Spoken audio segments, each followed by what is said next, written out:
Hop, je vérifie. Moi, c'est là. Ah ouais? Ouais, complètement Tu coincé. dors sur ton côté droit? Ouais, et le lit était vraiment pas bon. Ah putain. Allez, c'est parti. Alors là, on attaque les archives du classique et de... Alors, on Ça, approche, c'est plus de 25 ans. on approche le noir et blanc. Mais regarde, je crois que la vidéo, elle est quasiment en noir et blanc. Ouais. Regarde ça. Impressionnant, hein. 96, 97, 98, un truc comme ça. Ah ouais, là c'est... Finale ceinture noire poids lourd, Saulo Ribeiro, Fabio Gurgel. Là, on parle de deux légendes. C'est-à-dire que dans tous les cas, c'est que des mecs qui ont un parcours, des athlètes de folie, des gens qui ont un parcours de jiu-jitsu et personnel de dingue. Enfin, on peut parler que de respect dans ce cadre-là. Là, c'est... Maintenant, les deux, c'est ceinture rouge et blanc. Ouais. Et tu sais que moi, j'ai jamais vu... Non, il y a pas ceux qui... Ça, l'est pas encore. Pas encore. Que Fabio. Mais moi, j'ai jamais vu Fabio Gurgel combattre. J'ai pas de mémoire, en fait, d'avoir vu combattre. Autant Saulo, je l'ai vu combattre plusieurs fois. Autant Fabio Gurgel, jamais. Par contre, je l'ai vu hurler dessus, nous hurler dessus dans les tribunes, un paquet de fois. Ça, pour le coup, et quand il nous criait dessus, nous qui étions en face sur le tapis, on n'en menait pas large, hein, parce qu'il a la voix qui porte. Mais là, on voit bien... C'est marrant parce que c'est un combat qui est old school, et pourtant c'est très moderne dans son approche. C'est un jiu-jitsu qui est déjà sur une demi-garde, la jambe est déjà bien positionnée, voilà. Il y a beaucoup d'attention sur les grippes.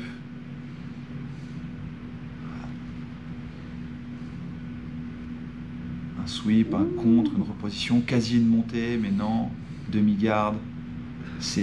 En fait, on les mettrait en couleur, on dirait pas que le combat il date de cette époque-là. Ça pourrait, à part la taille des kimonos, ça pourrait passer pour un combat de cette année. C'est fou d'ailleurs comme quoi finalement le jiu-jitsu évolue, se réinvente, mais qu'à l'arrivée il y a beaucoup de choses aussi C'est des cycles. qu'on reprend, qu'on recycle. Là on sent qu'il y a une approche de hanche très judo. Et ça c'est toujours été des combattants qui ont pas mal bossé debout. Et voilà. Travail de demi-garde, on vient passer, se positionner. Mais est-ce que de manière générale, il y a 20 ans, le jiu-jitsu brésilien, il y avait quand même plus de phases debout que... Le debout était plus travaillé que le sol. Enfin, pas plus travaillé que le sol, mais plus travaillé que maintenant. Je sais pas, en fait, parce que dans le fond, il y a 20 ans peut-être, après il y a eu une période de creux, après maintenant moins. Et puis de nouveau, ça va se retrouver dans certaines catégories, parce qu'on voit bien qu'il y a l'émergence de certains... En fait, je pense que c'est plus lié à l'arrivée de certaines écoles et à l'arrivée de certaines cultures dans le jiu-jitsu que à des périodes pures et dures. Le jiu-jitsu n'a pas évolué vers plus ou moins de debout, il évolue au fur et à mesure. On a vu des phases de 50-50, on les a vu disparaître et revenir, on a vu des phases de l'appel, on les voit disparaître et revenir. Pour moi, le judo, même titre que l'appel ou le reste, ça fait partie des outils en fait, qui sont utilisés et qui sont plus ou moins utilisés à certains moments. Et c'est très cyclique, dans le fond. Roger travaillait beaucoup debout. On avait commenté d'ailleurs sur un combat précédent, mais il y avait beaucoup de debout. Finalement, quand on regarde aussi André Galvand travaillait beaucoup debout à une période. Après, ça reviendra, hein, dans le fond. Mais maintenant, je pense que le niveau do BJJ, il commence à, comment je peux dire, como que eu falo, para destacar. Une personne qui commence à destaquer dans le jiu-jitsu, quand on commence à faire les deux, au debout et au sol. Il commence à s'équilibrer, Ouais. en fait, entre le debout et le sol. Et il y a de très bons combattants à ça sur les deux. Maintenant, tu peux voir que tous les combats, même poids léger, Au midweight, passage, il y a eu une petite heavyweight, rivalité. c'est...